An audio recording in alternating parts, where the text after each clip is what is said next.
نبی پاک علیہ الصلوۃ والسلام فرماتے ہیں، اب ذرا غور سے سنیے گا، اور یہ بخاری شریف کی حدیث ہے، حضرت ابو ہریرہ رضی اللہ تعالیٰ عنہ اس حدیث کے راوی ہیں۔ نبی پاک علیہ الصلوۃ والسلام نے فرمایا، کسی عورت سے نکاح کے لیے 4 چیزوں کو مد نظر رکھا جاتا ہے۔ نارملی 4 چیزیں یا 4 میں سے کوئی 1-2 چیزیں لوگ دیکھ رہے ہوتے ہیں۔ نمبر 1 اس کا مال، پیسے والی ہے کہ نہیں۔ نمبر 2 حسب نسب، خاندان کیسا ہے۔ نمبر 3 حسن و جمال، اور نمبر 4 کچھ لوگ ہوتے ہیں جو دینداری بھی دیکھتے ہیں۔ آقا فرماتے ہیں، تمہاری ناک خاک آلود ہو یا تمہارا ہاتھ خاک آلود ہو، تم دیندار عورت کے حصول کی کوشش کرو۔ یعنی دینداری کو فوقیت دینی چاہیے۔ احادیث کا یہ مضمون بھی ملتا ہے کہ جو کسی عورت سے عزت کے لیے شادی کرے وہ ذلیل کر دیا جاتا ہے، کوئی دولت کے لیے شادی کرے وہ غریب اور فقیر کر دیا جائے گا، اور جو دینداری کے لیے شادی کرتا ہے اللہ اسے عروج، برکت اور خوشیاں عطا فرماتا ہے۔ تو موسٹ پریورٹی، پہلی ترجیح کیا ہونی چاہیے؟ یہ ہے تھوڑا سا مشکل، اصل میں یہ باتیں جو ہے نا نوجوانوں کو سمجھ نہیں آتی۔ جو شادی شدہ ہے نا، یہ شکل و صورت جو ہے نا، یہ اس کی اہمیت بعد میں بہت تھوڑی رہ جاتی ہے۔ آج نوجوان اور لڑکے لڑکیاں ایک امیجنیشن میں ضرور ہوتے ہیں کہ چہرہ کیسا ہو، خوبصورتی کیسی ہو، لیکن شادی کے کچھ عرصے کے بعد چہرے کی وہ اہمیت نہیں ہوتی جو اخلاق کی ہوتی ہے، جو کردار کی ہوتی ہے۔ خوبصورتی ہی سب کچھ نہیں ہے زندگی میں، ایک بات، دل خوبصورت ہونا چاہیے، اس کے اندر اخلاق ہونے چاہیے، اور سب سے مین چیز دینداری ہے۔ اب میں یہاں جو بزرگ بیٹھے ہیں ان سے ایک بات کرنا چاہوں گا کہ چلے یہ تو لڑکوں کی خواہش، لڑکیوں کی بات ہو گئی، ماں باپ کی خواہش کیا ہوتی ہے؟ فیملی ممبر سے پوچھیں، کسی بزرگ سے پوچھیں، بھائی آپ کو اپنے بیٹے کی شادی کرنی ہے، بہو کیسی چاہیے؟ تو وہاں بھی یہی ہوگا، خوبصورت ہو، پڑھی لکھی ہو، سمجھدار ہو، گھر گرستی آتی ہو، خاندان بڑا ہو، بس یہ 4-5 چیزیں۔ آج رشتہ ڈھونڈتے وقت دینداری کون چیک کرتا ہے؟ آپ نے کبھی یہ سوچا؟ اب میں ایک بڑی عجیب بات کرنے جا رہا ہوں، علماء نے کتابوں میں یہ بات لکھی ہے کہ علماء فرماتے ہیں کہ اس نوجوان پر اپنی ہونے والی اولاد کا حق ہے جس کی ابھی شادی نہیں ہوئی۔ جی ہاں، جس کی شادی نہیں ہوئی نا، اس کی اپنی اولاد کا ایک حق ابھی سے اس پر ہے، اور وہ حق کیا ہے؟ کہ وہ اپنی ہونے والی اولاد کے لیے اچھی ماں تلاش کرے، کیونکہ ماں ہی پہلی درسگاہ ہے۔ ماں ہی اچھی نہیں ہے، ماں ہی دیندار نہیں ہے، ماں ہی برے کاموں میں ہے، تو اس کی اولاد کی تربیت کیسی ہوگی؟ یعنی آپ نے اپنی ہونے والی اولاد کے ساتھ ظلم کیا اگر آپ نے ان کے لیے اچھی ماں تلاش نہ کی۔ سیدی غوث اعظم رضی اللہ عنہ کی ہم نام کی مالا جپتے ہیں، غوث پاک کے غلام کہلاتے ہیں، سارے تقریباً قادری بیٹھے ہوں گے، ہیں پیرانے پیر کے چاہنے والے ہیں نا۔ غوث پاک کی شان کیا تھی؟ مدرسے میں گئے، قاری صاحب نے کہا پڑھو بسم اللہ الرحمن الرحیم، میرے غوث پاک نے بسم اللہ سے شروع کیا اور 18 پارے زبانی سنا دی۔ قاری صاحب نے کہا پہلا دن ہے مدرسے میں، پہلے دن تو بچہ بسم اللہ مشکل سے پڑھتا ہے، تم نے زبانی 18 پارے سنا دیے، اور بھی سناؤ۔ کہ اتنی یاد ہے؟ کہ کدھر سے یاد کیے؟ کہ میں جب ماں کے پیٹ میں تھا، میری ماں 18 پاروں کی حافظہ تھی، ماں تلاوت قرآن کرتی تھی، ماں کے پیٹ میں ہی میں نے قرآن یاد کر لیا۔ وہ حافظہ تھی تو بچے کو برکت ملی نا۔ اب جو ماں فلمیں دیکھنے والی، گانے سننے والی، بے پردہ گھومنے والی، نمازیں قضا کرنے والی ہوگی، اس کے پیٹ میں جب بچہ ہوگا تو کیا اثر پڑے گا بچے پر؟ خاتون جنت بی بی فاطمہ، نبی پاک علیہ الصلوۃ والسلام کی شہزادی نے حسنین کریمین کو کیسے پالا ہے؟ یہ جنت کے پھول ایسے ہی نہیں ہیں۔ بی بی فاطمہ جب جھولا جھلاتی تھی تو قرآن کی آیتیں پڑھا کرتی تھی، بچپن سے قرآن سنا ہے حسنین کریمین کے کانوں نے۔ ہمارے بچے کیا سنیں گے اگر ماں دیندار نہ ہوئی؟ صرف خوبصورتی، صرف پیسہ، صرف جہیز۔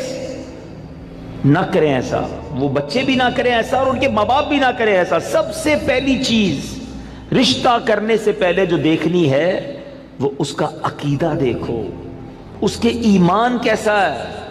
بہت زبردست خوبصورت بھی ہے، پیسہ بھی ہے، جہیز بھی لائے گی، مگر اللہ رسول کے بارے میں عقیدہ اچھا نہیں ہے، اولیاء کے بارے میں کچھ اور سوچتی ہے، غوث پاک کی 11ویں منانے کو شرک سمجھتی ہے، اگر ایسی عورت ہے جو میلاد منانے کو جناب بدعت سمجھتی ہے، اگر ایسی عورت تمہارے گھر میں آ گئی جو صحابہ کرام یا اہل بیت اطہار کے بارے میں برے خیالات رکھتی ہے، بتاؤ نا کس کام کا اس کا پیسہ، کس کام کی اس کی خوبصورتی جو میرے پورے گھر کے عقیدے کو برباد کر کے رکھ دے۔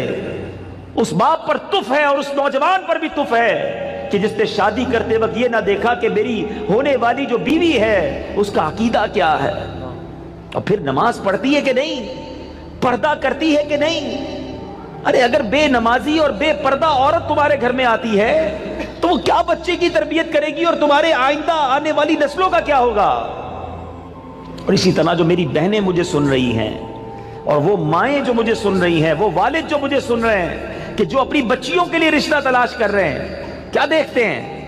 بچہ دکھتا کیسا ہے؟ ارے بھائی دکھنے میں کمزور ہوگا پھر بھی چلے گا، پیسے کس نے کماتا یہ بتاؤ، ہیں؟ خاندان کیسا ہے؟ اچھا پھر ہم 2-3 برائیاں چیک کرتے ہیں، یہ بھی بڑا عجیب معاملہ ہے۔ کیا چیک کرتے ہیں؟ شراب تو نہیں پیتا، جوا تو نہیں کھیلتا، نشہ تو نہیں کرتا، بس یہ 2-3 برائیاں ہی چیک کرنی ہے۔ یقیناً شراب پینا حرام ہے، جوا کھیلنا حرام ہے، نشہ کرنا اچھا نہیں ہے، لیکن نماز نہ پڑھنا کوئی گناہ نہیں ہے، سب سے بڑا گناہ ہے۔ اچھا پھر یہ تینوں چیزیں پتہ ہے کیوں چیک کرتے ہم؟ اپنے دل سے پوچھو، گناہ ہے اس لیے یا لوگوں کو برا لگتا ہے اس لیے؟ خاندان کا نام خراب ہو جائے گا نا، کسی نشئی کو داماد بنا لیا، کسی شرابی کو داماد بنا لیا، اپنی بیٹی کسی جواری کے ہاتھ میں دے دی، لوگ کیا کہیں گے؟ اس لیے اللہ ناراض ہوگا اس کی فکر نہیں۔ اگر اس کی فکر ہوتی تو پہلے یہ چیک کرتے اس کا عقیدہ کیا ہے۔ ایسا بھی ہوا ہے، ہم نے دیکھا ہے کہ اپنے باپ نے اپنی بیٹی کو پردہ کرایا ساری زندگی، اولیاء کرام صحابہ کی محبت گھر میں تھی، اور ایسی جگہ بیٹی بیاہ دی کہ شادی ہونے کے بعد سسرال والوں نے کہا کہ پردہ ختم کرو، ہمیں پردہ اچھا نہیں لگتا، اور خبردار آئندہ اولیاء کرام کا نام لیا۔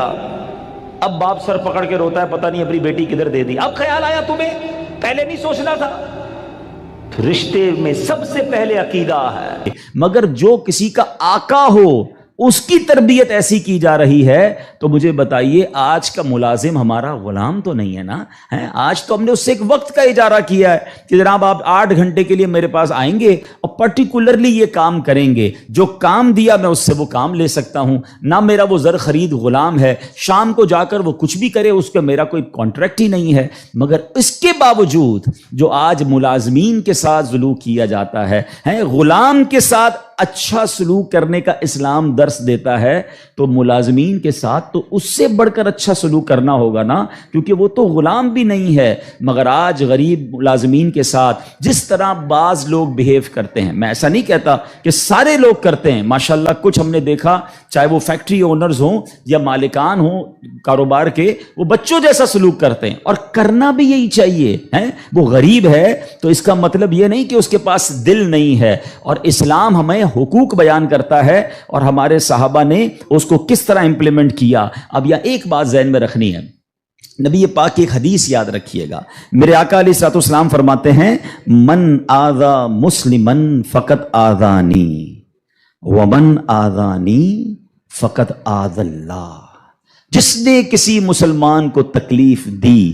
اب اس میں کہیں بھی ایسا نہیں ہے کہ اپنے برابر کے مسلمان کو تکلیف نہیں دینی ہے، میں چیمبر آف کامرس کا ممبر ہوں تو کسی چیمبر آف کامرس کے ممبر کو تکلیف نہیں دینی، میں فیکٹری مالک ہوں تو کسی فیکٹری مالک کو تکلیف نہیں دینی، میں ایک ایلیٹ کلاس یا اچھی کلاس کا رہنے والا ہوں تو اپنی طرح کے لوگوں کو تکلیف نہیں دینی۔ یہ مطلقاً حدیث ہے، من آذا مسلمن، ٹھیلے والے کو بھی تکلیف نہیں دینی جو مسلمان ہے، جو جناب میرا ملازم ہے اسے بھی تکلیف نہیں دینی، جو میری فیکٹری کا دروازہ کھولتا ہے مجھے اسے بھی تکلیف نہیں دینی۔ بلکہ میں آپ کو سچ بات بتاؤں، یہ وہ لوگ ہوتے ہیں کہ جن کے ساتھ اچھا سلوک کر کے ہم اپنے رب کو بہت راضی کر سکتے ہیں۔ اب ایک اور واقعہ سنیے، اور سبحان اللہ یہ واقعہ بھی حضرت بلال حبشی ہی سے ریلیٹ کرتا ہے۔ اب آپ ایک اور بات سمجھیے، حضرت بلال حبشی کا بیک گراؤنڈ کیا تھا؟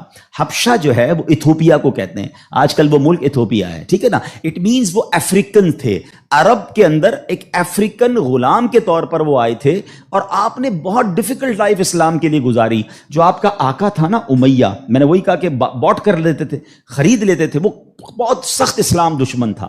اب امیہ کو جب پتا چلا کہ حضرت بلال مسلمان ہو گئے، اب اس نے حضرت بلال پر مظالم کے پہاڑ توڑ دیے. ابھی حیدرآباد میں ہم لوگ موجود ہیں، گرمی کا سیزن ہے، ہم شاید 10 منٹ بھی باہر گرمی میں کھڑے نہ رہ سکیں اس وقت، لیکن مکے کی گرمی، جن کو جو گئے مکے مدینے میں، حضرت بلال کو تپتی ریت پر وہ لٹاتا تھا. اجر عطا فرمائے حضرت ابوبکر صدیق رضی اللہ تعالیٰ عنہ کو. دیکھیں حضرت ابوبکر صدیق بھی بزنس مین تھے. یہ میرا ٹاپک نہیں ہے، ورنہ ایک بہت خوبصورت یہ بھی ٹاپک ہے کہ ہمارے صحابہ جو بزنس مین تھے انہوں نے کہاں کہاں پیسے خرچ کیے. میں اور آپ بھی کرتے ہیں، but what a right investment they did on that time. Hazrat Usman غنی کی انویسٹمنٹ دیکھیں، آج بھی حضرت عثمان غنی کا وقف مدینے میں جاری ہے، آپ کے علم میں ہوگا. بہرحال حضرت ابوبکر صدیق گئے اور امیہ سے کہا کہ بلال مجھے بیچ دو.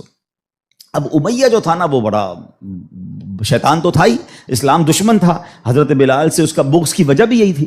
تو اس نے مثال کے طور پہ، اس وقت مارکیٹ ریٹ تھا 500 درہم، میں مثال کے طور پر اس نے کہا میں 1000 درہم لوں گا. آپ نے کہا ٹھیک ہے. حضرت ابوبکر کہتے ہیں کہ نہیں اب 2000 لوں گا. سودا ڈن ہونے کے بعد کہتا ہے اب 2000 لوں گا. آپ نے کہا اوکے. کہا 3000 لوں گا. آپ نے کہا اوکے. وہ قیمت بڑھاتا گیا، حضرت ابوبکر صدیق اوکے کرتے گئے. اب ایک پرٹیکولر بڑی بگ اماؤنٹ پر حضرت بلال کی ڈیل ہو گئی. امیہ کہتا ہے اے ابوبکر، میں نے تو تمہارے بزنس کے بڑے چرچے سنے تھے، مجھے تو یہ پتا تھا کہ تم جو ہے بڑے جانچ کر بڑی طریقے سے سودا خریدتے ہو، اتنا مہنگا یہ حبشی غلام خرید لیا. حضرت ابوبکر کے تاریخی الفاظ سنے. وہ کہتے ہیں امیہ تمہیں کیا معلوم بلال کی قیمت کیا ہے، تم اس سے زیادہ مانگتے میں اس سے زیادہ تمہیں دیتا. اللہ اکبر. رقم دی حضرت بلال کو لے کر نبی پاک کے پاس. اب ذرا سنیے گا، جب نبی پاک نے حضرت بلال کو دیکھا نا، کہا حضرت ابوبکر کہتے ہیں یا رسول اللہ بلال حاضر ہے، بلال کو آزاد کروا کے لایا ہوں. نبی پاک فرماتے ہیں اے ابوبکر، بلال کو خریدنے میں جتنے پیسے خرچ کیے تھوڑے پیسے میرے بھی اس میں شامل کر لو.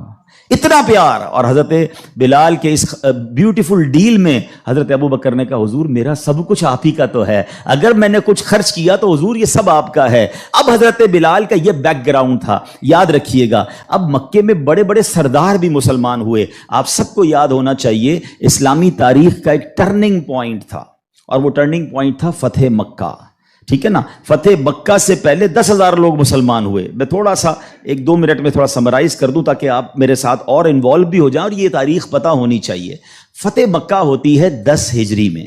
10 ہجری کا مطلب 8 ہجری میں، معاف کیجیے گا، فتح مکہ ہوتی ہے 8 ہجری میں.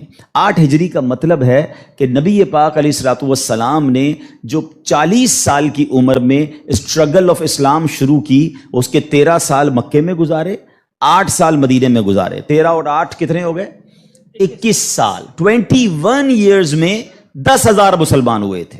سمجھ رہے بات کو؟ اور اب کانکر ہوتا ہے مکہ. جب مکہ فتح ہوا اور تمام مظالم کرنے والے لوگ موجود تھے، سرداران مکہ موجود تھے، اور ان کو پتا تھا آج ہمارے تکہ بوٹی کر دیے جائیں گے، آج ہمارے سر قلم کر دیے جائیں گے، کیونکہ ہم نے تو اتنا ستایا ان کو، مکہ چھوڑ کے مدینے جانا پڑا.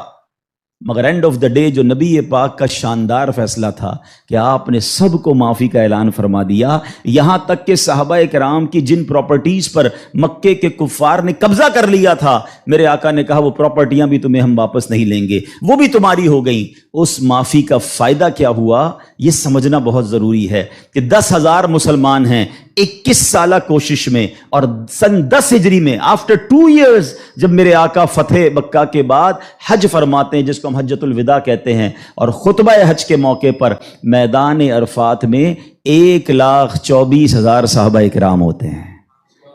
معافی کا فائدہ دیکھ رہے ہیں؟ ہم کہتے ہیں بدلہ لوں گا، دشمنی چلے گی، نسل در نسل چلے گی، مٹا کے رکھ دوں گا، چھوڑوں گا نہیں. لڑائی کر کے دیکھ لو یا معاف کر کے دیکھ لو. ایک معافی نے اسلام کو کہاں پہنچایا؟ 10,021 سالوں میں. اور معافی کے بعد ودن 2 ایئرز 1,24,000 صحابہ کہاں موجود ہیں؟ عرفات کے میدان میں موجود ہیں. اینڈ فرام دیٹ ڈے، ایک اور بات، ہسٹری پڑھیے اسلام کی، فتح مکہ کے بعد اسلام نے جو ٹیک آف کیا ہے، آج تک اسلام پیچھے نہیں گیا. 200 کروڑ مسلمان ہیں آج دنیا میں. یہ فیضان ہے فتح مکہ کے اس اعلان کا، لا تثریب علیکم اليوم، آج تم سب آزاد ہو، تم سے کوئی سوال نہیں ہوگا. اور اس کے بعد سے اسلام کو جو عروج ملا. لیکن بھائی تربیت کا ٹائم تھا نا. جب یہ فتح مکہ ہو گیا نا تو پیارے آقا علیہ الصلوۃ والسلام نے مکے کی چابی، کعبے کی چابی ملی، اور اب کعبے کی چھت پہ اذان دینی تھی، یعنی ایک طرح سے یہ ایک وکٹری کا اعلان تھا۔ تو نبی پاک نے کس کو کہا؟ حضرت بلال کو کہا کہ ایک بلال جاؤ اور کعبے کی چھت پہ اذان دو۔ اب جو سرداران مکہ تھے نا، وہ کہتے ہیں یار ہم اتنے بڑے بڑے سردار، اتنی بڑی فیملی سے تعلق رکھنے والے ہیں، اتنا پیسہ ہمارے پاس، اتنے بڑے قبیلے کے سربراہ، اور آج اتنے عظیم موقع پر جو فتح مکہ کے بعد اذان دینے کا موقع، وہ بھی کعبے کی چھت پر، وہ کس کو دیا جا رہا ہے؟ ایک حبشی غلام کو۔ اللہ اکبر! یہ خبر نبی پاک تک پہنچ گئی کہ کچھ لوگ بے چین ہیں، کچھ لوگوں کو یہ برا لگ رہا ہے کہ بلال کو یہ موقع کیوں ملا، ہم بڑے خاندان والے، ہم پیسے والے۔ پیارے آقا علیہ الصلوۃ والسلام نے ان کو بلایا۔ پہلے تو نبی پاک نے سوال کیا کہ کیا آپ لوگ ایسی باتیں کر رہے تھے؟ کہ جی حضور کر رہے تھے۔ اب نبی پاک نے کیا فرمایا؟ نبی پاک کی گفتگو سے پہلے قرآن کی آیت نازل ہوتی ہے اور رہتی دنیا کے لیے ایک اصول بیان ہو گیا۔ اب یہ اصول مجھے اور آپ کو یاد رکھنا ہے۔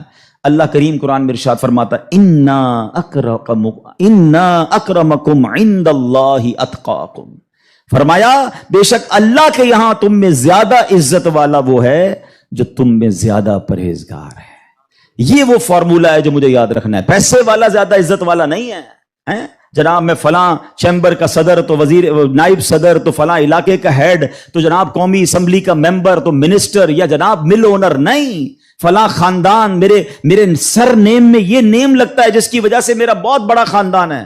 قرآن نے فیصلہ کر دیا ہے ان اکرمکم عند اللہ اتقاکم، اللہ کے نزدیک عزت والا وہ ہے جو زیادہ پرہیزگار ہے۔ وہ میرا ملازم بھی ہو سکتا ہے، وہ میرا خان سما بھی ہو سکتا ہے، وہ میرا غریب رشتہ دار بھی ہو سکتا ہے، وہ باہر ٹھیلا لگانے والا بھی ہو سکتا ہے۔ اگر وہ اللہ کی بارگاہ میں پرہیزگار ہے، وہ سب سے زیادہ، ہم سب سے زیادہ عزت والا ہے۔ اور یہی اسلام کا حسن ہے۔ اچھا مزے کی بات یہ ہے، ایک طرف تو یہ حسن ہم پریکٹیکلی بھی پریکٹس کرتے ہیں۔ مثال کے طور پہ بعض اوقات آفس میں نماز کا ٹائم ہو گیا اور ہمارے کسی ملازم میں کوئی باشرہ ہے یا حافظ صاحب ہے یا اچھا تلاوت کرنے والا ہے، ہم اس کو کہتے ہیں حضرت آپ نماز پڑھا دیں۔ بالکل اچھی بات، یہ تو اعلان ہے نا کہ بھائی آپ سیٹ ہیں، آپ پیچھے ہیں، اور امامت کون کر رہا ہے؟ ایک نارمل سا انسان ہے، لیکن وہ عبادت گزار ہے، اس کو قرآن آتا ہے، مگر صرف نماز کی حد تک۔ امام صاحب نے نماز پڑھا دی، پھر جا کر اس سے وہی انداز اختیار کرنا ہے جو عام ملازمین سے کرنا ہے؟ نہیں، یہ فارمولہ ہمیں اسلام سکھا رہا ہے۔ تو یہاں میرا جو آج ٹاپک ہے کہ سیٹ اور ملازم میں فرق، یہ ہمیں نہیں کرنا ہے۔ ٹھیک ہے، کاروبار ہے، آپ اس سے کام لیں، آپ اس سے اجرت پر کام لے رہے ہیں، مگر آپ نے اسے خریدا نہیں ہے، اور اگر خرید بھی لیا ہے تو اس کے اوپر زیادتی کی اجازت نہیں ہے۔ مگر آج چونکہ غریب لوگ ہیں، بیچاروں کو جاب ملتی نہیں، تو جو منہ میں آیا کہہ دیتے ہیں، جس طرح ڈانٹنا ہے ڈانٹ دیتے ہیں، اور بعض اوقات تو گالیاں نکالتے ہیں۔ مجھے یاد ہے ایک صاحب مجھے ملے اور مجھے جو ہے وہ میں نے پوچھا، ایسے تھوڑا سا کلوز تھے کہ یار آپ کی سیلری کتنی ہے؟ اب یہ تھوڑی چند سالوں پرانی بات ہے۔ He is not that much professional, normal سا انسان تھا، منشی ٹائپ کے جیسے ہوتے ہیں نا۔ تو کہتے 80,000 تنخواہ ہے۔ میں نے کہا ماشاءاللہ تنخواہ تو اچھی ہے۔ تو کہتے ہیں 40,000 کام کے ہیں، 40,000 گالیوں کے ہیں۔ تو میں حیران ہو گیا، کہتا صبح سے شام گالیاں سنتا ہوں بھی بھائی، کیا کروں، غریب آدمی ہوں، پیسے اچھے ملتے ہیں اس لیے چھوڑ نہیں سکتا۔ اب میں نے سوچا کہ وہ جو مالک ہے، وہ جو سیٹ ہے، وہ قیامت کے دن کیا جواب دے گا؟ کیا پیسے دے کر گالی دینے کی تمہیں اجازت مل گئی ہے؟ کیا ذلیل کرنے کی اجازت مل گئی؟ ایسا نہ کریں پلیز۔ ہمارا اسلام ہمیں بہت خوبصورت مساوات کا درس دیتا ہے، اور غریب لوگ تو زیادہ ڈیزرو کرتے ہیں انہیں پیار کرنے کا۔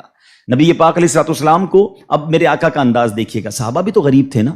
اب صحابہ میں ایک بہت بڑی تعداد تھی جو اصحاب صفہ کے تھے۔ اصحاب صفہ آپ گئے ہوں گے مدینہ شریف، اللہ بار بار ہم سب کو حاضری عطا فرمائے۔ وہاں ایک بینچ، ایک چبوترا بنا ہوا ہے۔ یہ جو اصحاب صفہ تھے نا، یاد رکھیے گا، یہ اپروکسیمیٹلی 70 کے قریب ہوتے تھے، ان کی تعداد پلس مائنس ہوتی تھی۔ ان میں بہت بڑا نام حضرت ابو ہریرہ رضی اللہ تعالیٰ عنہ کا بھی ہے۔ یہ صحابہ اتنے غریب تھے کہ ان کے پاس گھر نہیں ہوتا تھا، ان کے پاس پہننے کے لیے پورے کپڑے بھی نہیں ہوتے تھے، ایک لباس، ایک چادر پہن کے بعض اوقات بیٹھے ہوتے، مگر شوق کیا تھا کہ علم دین سیکھنا ہے، نبی پاک علیہ الصلوۃ والسلام سے تربیت لینی ہے۔ تو کھانا بھی پیارے آقا انہیں بھجوا دیتے، اور نبی پاک ان کے ساتھ رہتے تھے۔ اب ذرا یاد رکھیے گا، صحابہ کرام کچھ تھے جو مزدوری کا کام کرتے تھے۔ ہمارے ساتھ بھی کبھی کبھی ہوتا ہے کہ یار کوئی محنت مزدوری والا آئے تو اس کے کپڑوں سے اسمیل آتی ہے، کپڑے پرانے ہوتے ہیں، بدبو آ رہی ہوتی ہے، ہم اس سے دور ہو جاتے ہیں۔ اب کیا ہوا کہ نبی پاک علیہ الصلوۃ والسلام کے پاس کچھ ایسے لوگ آ کر بیٹھنا شروع ہوئے جب پیارے آقا اللہ کا ذکر کر رہے ہوتے تھے کہ بال بکھرے ہوتے تھے، پہننے کے لیے ایک کپڑا ہوتا تھا اور ان کی اسمیل بھی آتی تھی، کپڑوں سے مہک بھی آتی تھی. تو نبی پاک علیہ الصلوۃ والسلام نے فرمایا الحمدللہ الذی جعل فی امتی من امری ان اصبر نفسی معہم، سب تعریف اللہ پاک کے لیے ہیں جس نے میری امت میں ایسے لوگ پیدا فرمائے جن کے ساتھ اپنی جان مانوس رکھنے کا مجھے حکم دیا گیا ہے. اور یہ حکم اللہ نے قرآن مجید فرقان حمید میں دیا، وَاصْبِرْ نَفْسَكَ مَعَ الَّذِينَ يَدْعُونَ رَبَّهُمْ بِالْغَدَاةِ وَالْعَشِيِّ يُرِيدُونَ وَجْهَهُ، اور اپنی جان کو ان لوگوں کے ساتھ مانوس رکھ جو صبح و شام اپنے رب کو پکارتے ہیں، اس کی رضا چاہتے ہیں، غریب ہیں مگر نیک ہیں، اللہ کی رضا چاہتے ہیں، ذکر الہی کرتے ہیں. آقا فرماتے نبی پاک ان مزدوروں کے ساتھ بیٹھ جایا کرتے تھے. اور آج بعض اوقات ہم اپنے ساتھ ایسے لوگوں کو بٹھانا پسند نہیں کرتے، بہت معذرت کے ساتھ. یہ تکبر کی نشانی ہے. تکبر کہتے ہی تو اسی کو ہے نا، کہ اپنے سے کسی کو ذلیل سمجھنا. اور try to understand the severity of proud. یہ جو تکبر ہے نا، یہ اتنا خطرناک گناہ ہے کہ سب سے پہلے تو یہ سمجھیے کہ کائنات میں سب سے پہلا گناہ کیا ہوا تھا؟ تکبر ہوا تھا اور حسد ہوا تھا. یہ اتنے پرانے گناہ شیطان نے کیا تھا. شیطان کوئی پہلے سے ہی اللہ کا نافرمان نہیں تھا. 40,000 سال اس نے عبادت کی، جنت کا خزانچی تھا، فرشتوں کا استاد تھا، معلم الملکوت تھا. once in a lifetime he did proud. ایک بار تکبر کیا، حضرت آدم کو سجدہ کرنے سے انکار کیا نا. جملہ کیا تھا اس کا؟ قرآن میں موجود ہے نا، انا خیر من، اے اللہ میں اس سے بہتر ہوں. خلقتنی من نار